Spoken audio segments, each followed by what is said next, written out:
주옵소서. 감사드립니다. 하나님의 말씀을 함께 보도록 하겠습니다. 우리 사도행전 2장 말씀입니다. 신약성경 189페이지 사도행전 2장 14절부터 21절까지입니다.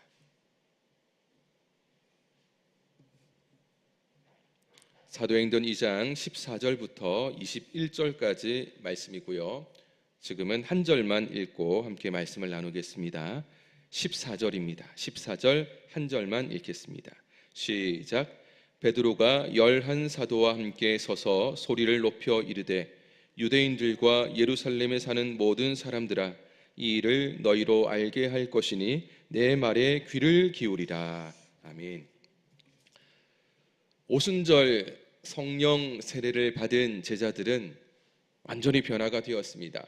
그리고 성령 하나님은 그들에게 증거를 주시는데 방언을 그들이 이제 시작을 하는 거죠. 근데 그 방언은 일반적인 이 천사의 방언처럼 누군가가 통역을 해주지 않으면 해석이 되지 않는, 알 수 없는 그런 방언이 아니었고, 이 제자들은 그 나라 각 지역의 언어들, 각 나라의 언어들, 그러니까 우리가 생각하면 외국어죠. 외국어를 유창하게 제자들이 하는 겁니다. 그런데 그 외국어 방언이 어떤 내용이었느냐? 복음이었죠. 마침 오순절을 맞아서 각 나라에서 흩어져 살던 경건한 유대인들이 한자리에 예루살렘에 모였습니다. 그런데 그 순간 어떤 일이 일어납니까? 사람들이 깜짝 놀라는 거죠. 복음을 들은 사람들마다 도대체 저 갈릴리 사람들이 어떻게 배운 적도 없는 저 언어를 쓰고 있는가? 어떤 사람들은 깜짝 놀라면서 아마 대단하다라고 생각한 사람도 있겠지만, 성경에 보면 이 오늘 본문 앞부분에 보면 조롱을 하죠. 새술에 취했다. 술에 취해서 자신들도 모르게 그런 언어를 쓴다. 이게 말이 안 되는 것이, 술에 취했다고 그런 언어가 나올 이유가 없는 거죠. 근데 오늘 베드로가 명확하게 이 성령 세례가 어떻게 이루어졌는가. 근데 이 성령 세례는 이미 구약 성경에서 예언된 하나님의 말씀이었고, 이 말씀이 오늘 자신들에게 성취가 되었다라는 것을 베드로가 사람들에게 알려주고 있습니다. 함께 베드로의 말씀을 통해서 이 성령 세례의 의미를 함께 나누도록 하겠습니다. 우리 한 번 더 14절을 읽도록 하겠습니다. 시작. 베드로가 11사도와 함께 서서 소리를 높여 이르되 유대인들과 예루살렘에 사는 모든 사람들아, 이 일을 너희로 알게 할 것이니 내 말에 귀를 기울이라. 아멘. 제자들은 성령 세례를 받고 완전히 변화되었습니다. 특별히 본문에서는 베드로가 나서서 말을 전하고 있는데, 이 베드로가 얼마나 많이 변화되었는가를 알 수가 있습니다. 베드로는 변화되기 전, 성령 세례를 받기 전에는 말과 행동이 따로 놀던 사람이었죠. 예수님 제가 꼭 지켜드리겠습니다. 그러나 예수님이 붙잡혀 가실 때부터 시작해서 나중에 신문을 받으실 때 예수님을 3번이나 부인했던 사람이 베드로였습니다. 다른 제자들도 마찬가지였죠. 예수님이 붙잡혀 가실 때도 아무런 힘을 발휘하지 못했지만, 예수님이 죽고 난 뒤에 유대인들이 두려워가지고 자신들도 붙잡혀 가서 죽게 될까 봐 두려워서 문을 꽁꽁 잠그고 숨어 지내던 사람들이 바로 이 제자들이었습니다. 하지만 성령 세례를 받은 이들은 더 이상 옛날의 그들이 아니었고 완전히 변화가 되었습니다. 복음 가운데 확신으로 담대해진 것입니다. 각 지역의 언어로 복음을 증거하는데 많은 사람들이 또 새술에 취했다고 조롱을 하는데, 오늘 이 말씀에서 14절에서 더 이상 이들은 그런 말 가운데 함께하지 않습니다. 동의하지 않고 오히려 일어서서 이 일이 무슨 말인지를 담대하게 외칩니다. 베드로가 그렇게 외치죠. 옛날 겁 많던 제자, 도망 다니던 제자들이 아닙니다. 지금은 확신이 생겼습니다. 성령 세례를 받고 더욱더 확신 가운데 복음을 전하고 있습니다. 이처럼 성령의 충만한 은혜와 능력을 받으면요, 확신이 생깁니다. 믿음이 생깁니다.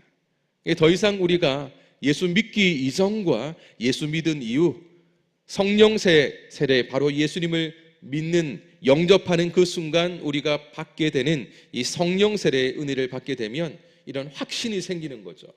확신 가운데 믿음이 더해지고 믿음이 생기다 보니까 예전에는 내가 복음에 대해서 전하는 이 부분이 자신이 없었을지 몰라도 은혜와 능력과 확신이 생기면 내가 한마디 말을 한다 할지라도 복음에 대한 확신 가운데 이 말씀을 외치게 되어진다라는 것입니다. 그래서 오늘 변화된 제자들의 모습을 통해서 이들이 얼마나 담대한 믿음의 사람이 되었는가를 발견할 수가 있습니다. 계속해서 15절부터 17절까지 세 절을 같이 읽겠습니다. 시작. 때가 제3시니 너희 생각과 같이 이 사람들이 취한 것이 아니라 이는 곧 선지자 요엘을 통하여 말씀하신 것이니 일러스되 하나님이 말씀하시기를 말세에 내가 내 영을 모든 육체에 부어주리니 너희의 자녀들은 예언할 것이요 너희의 젊은이들은 환상을 보고 너희의 늙은이들은 꿈을 꾸리라. 아멘. 제자들이 지금 이 방언을 하는 이 놀라운 이 모습이 그냥 일어난 일이 아니다라는 것을 증언하고 있습니다. 특별히 술 취함의 이유가 아니다라고 말을 하고 있습니다. 지금 이 일이 일어난 것은 시간적으로 제3시, 그러니까 우리 시간으로 따진다면 오전 9시를 말합니다. 여러분, 오전 9시부터 단체로 술을 퍼마시다가 술에 취할 사람이 이 제자들은 결코 아니다라는 것을 말을 하고 있습니다. 그럼 방언은 어떻게 일어났는가? 하나님의 전적인 역사다라고 말을 하고 있는 거죠. 그리고 무엇보다 구약 성경에 예언된 하나님의 약속이었다라는 것을 말씀합니다. 그것이 오늘 15절, 16절 말씀에 보면 선지자 요엘을 통해서 말씀하신 것이다. 실제로 이 요엘서 2장 28절 가운데 기록된 하나님의 예언의 말씀이 오늘 이 제자들에게 그대로 성취된 것을 말을 하고 있습니다. 요엘 선지자는 하나님이 마지막 때에 모든 사람에게 성령 하나님이죠. 성령을 부으신다라고 예언을 했다. 그리고 이 성령을 받은 사람들 가운데는 너희의 아들, 딸들은 예언을 하고 젊은이들은 환상을 보고 나이 많은 분들은 꿈을 꾸게 될 것이다 라고 성경은 기록을 하고 있습니다. 여기서 우리가 볼 수 있는 예언이나 환상이나 꿈은 구약시대에 하나님께서 자신의 뜻을 다른 사람들에게 나타내기 위해서 사용했던 초자연적인 계시죠. 예언은 무엇입니까? 성령 충만한 상태에서 하나님의 뜻, 하나님의 계시를 다른 사람들에게 미리 일어난 일이 아닌데 미리 예언의 말씀을 통해서 계시했던 것이 바로 예언입니다. 그러면 환상은 무엇입니까? 이것은 실제적으로 뭔가 지금 이 순간 일어나는 것은 아니지만 소위 무아지경 가운데 일어나지만 그러나 정신이 없는 상태가 아니라 뚜렷한 정신이 맑은 상태에서 하나님의 계시를 보는 것, 바로 이것이 환상입니다. 그리고 꿈은 잠자는 중에 수면 가운데 하나님의 계시를 보거나 듣는 것을 말하는 것이죠. 그러니까 예언이나 환상이나 꿈, 바로 이 일을 통해서 하나님은 자신의 뜻을 나타내고 보여주기 위해서 이런 일들을 구약시대에 사용했다라는 것입니다. 이것이 오래전에 기록된 요엘 선지자를 통해 기록된 말씀이었고 바로 이것이 오늘 이 시대 제자들을 통해 가지고 성취되었다라는 것이 베드로의 말이었습니다. 오늘 이 성령 세례는 당시 이 사도들, 특별히 제자들을 통해서 일어난 이 놀라운 인류를 포함해서 그 이후에 계속적으로 사람들에게 퍼져나가죠. 성령 세례는 제자들에게만 일어난 일이 아니라 그 후에 하나님의 백성들, 다시 말해서 예수님을 영접하는 하나님의 사람들은 누구든지 경험하는 하나님의 은혜의 역사가 되었다라는 것입니다. 유대인을 초월해서 이방인에게도 다 확대가 되어지는, 말씀드린 것처럼 예수를 믿는 사람이라면, 영접하는 사람이라면 누구든지 영접하는 순간 성령 세례를 받는 것이 바로 하나님의 은혜가 되었다라는 것. 그래서 오늘 저나 우리 성도님들이나 예수님을 내 인생의 구주로 영접했다면 영접하는 그때에 우리는 성령 세례를 다 받았습니다. 그래서 우리가 기도할 때 성령 세례를 주십시오, 이런 기도가 이제는 우리에게 나오는 것이 아니라 성령의 충만을 주십시오. 성령 하나님께서 이끄시는 대로 순종할 수 있도록, 성령님 부어주시는 그 은혜와 능력의 사람이 될 수 있도록 성령 충만을 위해서 기도해야지, 성령 세례는 이미 우리가 다 받았습니다. 한 번으로 이것은 끝나는 것이죠. 성령 세례는 영접하는 순간 한 번, 그때 우리는 이미 다 받았습니다. 그 뒤로는 기도하실 때마다 성령의 충만을 우리에게 허락해 주십시오, 기도하시면 되겠습니다. 오늘 제자들은 바로 그렇게 성령 세례를 통해서 분명한 이 방언이라는 놀라운 증거를 받게 되었습니다. 이 방언은 우리가 저번에 말씀드렸고, 이미 우리가 담임 목사님이나 여러 이 설교가들을 통해서, 목사님들을 통해서 들은 바와 같이 방언은 하나님의 선물입니다. 그 당시 하나님께서 오순절날 모인 각 지역의 각 나라에 흩어졌던 사람들이 한자리에 모였을 때 그들에게 분명한 예수 그리스도의 복음을 증거하기 위해서 하나님이 제자들에게 이 방언이라는, 외국어 방언이라는 특별한 은혜를 선물로 그들에게 부어주셨죠. 모인 사람들에게 복음을 전하기 위해서 하나님이 하신 일이었습니다. 방언은 선물입니다. 은사는 선물입니다. 하나님이 필요한 사람들에게 선물로 주시는 겁니다. 주실 수도 있고 안 주실 수도 있다는 것이죠. 그래서 모든 사람들이 성령을 받을 때, 성령 세례를 받을 때 방언도 함께 받는 것은 아니다라는 것을 이해하시고, 방언을 주시면 감사한 거죠. 기도하시면 됩니다. 그러나 방언을 주시지 않는다면 하나님 앞에 주시기를 간구할 수는 있는 거죠. 사모할 때 하나님이 주실 수도 있고, 또 어떤 때는 주시지 않을 수도 있습니다. 또 다른 하나님의 은사를 부어주기도 하시는 것이죠. 중요한 것은 하나님이 주시는 그 은혜를 사모함으로 구한다면 하나님이 나에게 가장 필요한 은혜로 채워주신다는 것을 꼭 기억하시기를 바랍니다. 지금 본문에 기록된 제자들의 방언은 바로 그 당시 오순절날 각 나라에 흩어졌던 사람들에게 하나님이 복음의 메시지를 전파하기 위해서 제자들에게 특별히 그때 부어주신 하나님의 성령의 능력이었다는 것을 알 수가 있습니다. 이제 마지막으로 18절부터 21절까지 우리 4절의 말씀을 함께 읽도록 하겠습니다. 시작. 그때에 내가 내 영을 내 남종과 여종들에게 부어주리니 그들이 예언할 것이요, 또 내가 위로 하늘에서는 기사를, 아래로 땅에서는 징조를 베풀리니 곧 피와 불과 연기로다. 주의 크고 영화로운 날이 이르기 전에 해가 변하여 어두워지고 달이 변하여 피가 되리라. 누구든지 주의 이름을 부르는 자는 구원을 받으리라 하였느니라. 아멘. 이제 더 이상 예언, 환상, 꿈, 이것은 당시 제자들에게만 부어진 일은 결코 아니죠. 예수님을 믿은 후에 성령 세례를 받는 사람들에게는 바로 이 하나님의 계시, 하나님의 뜻을 분별하고 알 수 있는 은혜가 우리에게 이미 다 주어져 있습니다. 그렇게 된 계기 중에 한 가지는 예수님이 십자가에 못 박혀 돌아가실 때 성소를 맡고 있던 휘장이 어떻게 되었습니까? 쫙 갈라진 거죠. 누구든지 갈 수 없던 바로 그 장소였는데, 볼 수도 없던 장소였는데 휘장이 갈라지면서 누구든지 휘장을 보고 누구든지 그 휘장 안에 들어갈 수 있다. 다시 말해서 하나님께 직접 나아갈 수 있게 된 것, 바로 그것은 예수님의 죽음을 통해서 이루어진 하나님의 은혜였습니다. 그래서 예수님을 구주로, 내 인생의 주인으로 고백하는 사람이라면 누구든지 우리는 하나님 앞에 바로 나아갈 수가 있었습니다. 구약시대처럼 예수님이 돌아가시기 전까지만 해도 어떻습니까?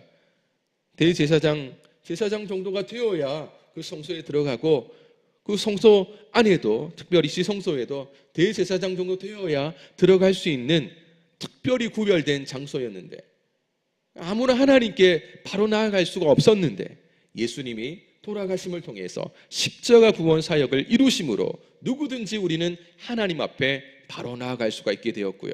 우리 성도님들이 기도할 때 누구에게 기도합니까? 하나님 앞에 바로 기도할 수 있는 것, 이것은 바로 예수님이 우리에게 베풀어 주신 구원의 은혜의 역사임을 믿으시기를 바랍니다. 누구든지 하나님 앞에 바로 구할 수 있게 된 것, 바로 이것은 예수님의 은혜였다는 것. 구원받은 사람들은 누구든지 이 은혜를 누릴 수 있다는 것이 바로 오늘 베드로를 통해서 한 번 더 알 수가 있습니다. 그리고 그리스도의 은혜 가운데 성령의 역사로 이미 구약 시대에는 꿈이나 환상이나 또 이런 계시들을 통해 가지고 하나님의 이 예언들을 때로는 선지자들이 전하기도 하고, 특별한 은혜를 받은 사람들이 환상을 경험하기도 하고 꿈을 통해서 하나님의 뜻을 발견하기도 했는데, 오늘 이 시대는 어떻습니까? 우리가 이미 성령 세례를 받고 은혜를 받은 사람들로서 더 이상 이런 뭔가 특별한 이런 징조를 통해 가지고 깨닫지 않아도 되게 됐습니다. 왜냐하면 하나님의 말씀 속에 이미 모든 계시와 모든 필요한 뜻들이 다 담겼기 때문입니다. 이 초대교회 때만 해도 이런 성경책이 여러분 없었지 않습니까? 그러다 보니까 구약의 율법 정도로만 그들이 알 수 있었던 하나님의 말씀. 그러나 오늘 이 시대는 우리가 신구약 성경을 통해서 이미 주어진 하나님의 계시의 말씀이 우리에게 주어져 있습니다. 그리고 그 말씀을 읽으면서 우리는 하나님의 뜻을 분별하고 깨닫게 된 거죠. 바로 이것이 구약시대 때 특별한 징조를 통해 가지고 보여주셨던 하나님의 은혜. 오늘 이 시대는 더 이상 우리가 그런 것들을 또 너무 사모하는, 특별히 그런 부분들을 붙잡는 분들이 있더라고요. 아마 오늘 이 시대는 또 많이 없을 수도 있겠지만, 한때 이런 나는 뭔가 특별한 꿈을 통해서, 환상을 통해서, 예언을 통해서 하나님의 은혜를 받았다라고 드러내는 분들이 있기도 했는데, 더 이상 우리는 하나님의 이 성경, 기록된 66권의 신구약 성경이 있는 이상 우리가 이런 특별한 경험을 해야만 성령의 충만한 은혜를 받은 사람이구나, 더 이상 이런 부분을 우리가 생각하지 않아도 되는 하나님의 은혜의 시대를 살고 있음을 꼭 기억하시기를 바랍니다. 오늘 베드로는 그런 말씀을 하는 가운데 예수 그리스도를 영접하지 않는 사람들에게 임할 하나님의 심판에 대해서도 경고하고 있습니다. 예수님을 믿지 않는 사람, 영접하지 않는 사람은 최후의 심판 때에 피와 불과 연기의 무서운 심판이 임할 것이다 라고 19절에서 말씀을 합니다. 그리고 이어지는 20절 말씀에 보니까 해가 변하여 어두워지고, 이 말씀을 볼 때 예수님이 십자가에 못 박혀 돌아가실 때 그 장면이 떠오르지 않습니까? 예수님이 돌아가시기 전 해가 빛을 잃고 3시간 동안 세상 가운데 흑암이 펼쳐졌거든요. 당시 예루살렘 사람들은 갑자기 일어난 이 사실을 분명히 기억하고 있었을 겁니다. 베드로가 요엘 선지자의 이 말을 들려줄 때 아마도 예수님이 돌아가시기 전 바로 그때 흑암이 덮었을 때의 그 상태를 사람들은 떠올렸을 겁니다. 베드로가 요엘 선지자의 예언의 말씀을 인용한 것은 십자가에 못 박혀 죽으신 예수님이 바로 구약에서 기록된 메시아, 그분이 맞다라는 것을 사람들에게 지금 선포하고 있는 겁니다. 더 이상 사람들이 예수님은 하나님의 아들도 아니고 예수님은 오히려 하나님의 아들이라고 신성모독을 한 사람으로 몰아가서 예수님은 십자가에 못 박아 죽이지 않았습니까? 근데 베드로가 예언의 말씀을, 특별히 요엘서의 이 말씀을 통해 가지고 예수님은 분명히 구약 성경에 기록된 메시아, 그분이 맞다라는 것, 당신들이 십자가에 못 박아 죽인 그분이 바로 하나님의 아들, 우리를 구원하기 위해 오신 메시아가 맞다라는 것을 사람들에게 전파하고 있는 것입니다. 그래서 최후 심판이 이르기 전에, 더 이상 소망이 없는 마지막 때가 이르기 전에 인류의 구원자 되신 예수 그리스도를 영접하라, 예수님을 믿고 구원받을 것을 그들에게 외치고 있습니다. 베드로는 무엇이라고 합니까? 누구든지 주의 이름을 부르면, 예수님을 믿고 영접하면 하나님이 주시는 영원한 생명을 얻게 되리라, 구원을 받게 되리라. 오늘 베드로는 명확하게 그곳에 모인 많은 유대인들과 또 그 가운데 예수님을 믿은 이방인 개종자들이 함께 모여있는 바로 그 자리에서 분명한 예수 그리스도를 믿으라, 구원을 받으리라 외치고 있는 것을 우리는 보게 됩니다. 성령 세례를 받기 전에 베드로의 모습과 성령 세례를 받고 능력받은 성령의 충만함 가운데 복음을 담대하게 외치는 베드로의 모습을 여러분 떠올려 보시면 훨씬 더 이 말씀이 명확하게 이해가 되리라 생각을 합니다. 이처럼 예수 그리스도를 영접하고 성령 세례를 받고 구원의 은혜를 받은 사람은 하나님의 심판, 마지막 때 있을 하나님의 심판을 면하게 된다는 것이 오늘 이 말씀의 핵심입니다. 말씀을 맺도록 하겠습니다. 성령님이 오시면 변화가 이루어집니다. 예수님을 믿기 이전과 이후에 우리의 모습도 그랬고 오늘 성경 속에 기록된 제자들의 모습도 그랬습니다. 하나님의 약속대로 성령을 기다릴 때 그들도 준비가 되어서 어느 정도 변화가 된 모습이 보였지만, 그러나 성령 세례를 받고 난 뒤에 담대한 복음을 외치고 있는 이 제자들의 모습을 통해서 오늘 예수님을 믿고 그리고 우리도 동일하게 성령 세례를 받은 후 우리의 삶이 어떠한 삶이 되어야 할 것인지를 한 번 더 제자들을 통해서 볼 수가 있습니다.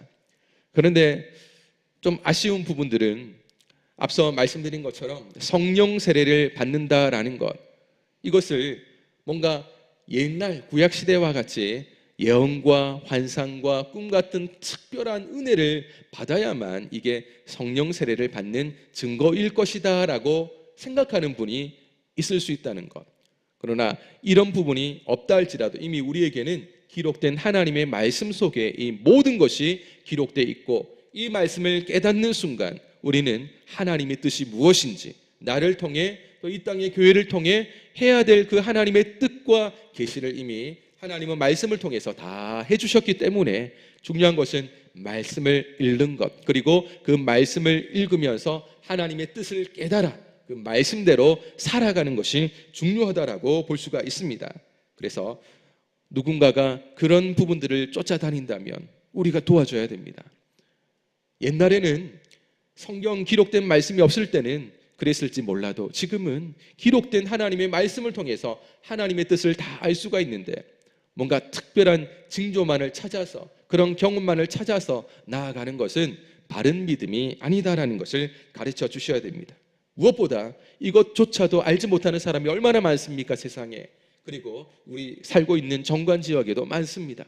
특별히 젊은 분일수록 이런 부분들을 잘 받아들이려고 하지 않습니다. 그래서 우리가 해야 될 일은 예수님을 믿고 구원받으면 하나님의 놀라운 이 은혜 가운데 변화되는 인생을 살 수 있다는 것, 바로 이 사실을 많은 사람들에게 가르쳐주는, 오늘 변화된 제자들이 담대하게 선포했던 복음을 외치는 자들의 모습과 같이 하나님 나를 통해서 이 귀한 일들을 내 주변 사람들에게, 가까이 있는 내 가족이 될 수도 있겠고 또 내 주변의 이웃이 될 수 있겠고 내가 알고 있는 사람들에게 주여 이 복음을 선포하여 누구든지 주의 이름을 부르면 구원받는다는 것을 담대하게 선포할 수 있도록 능력과 은혜를 주옵소서.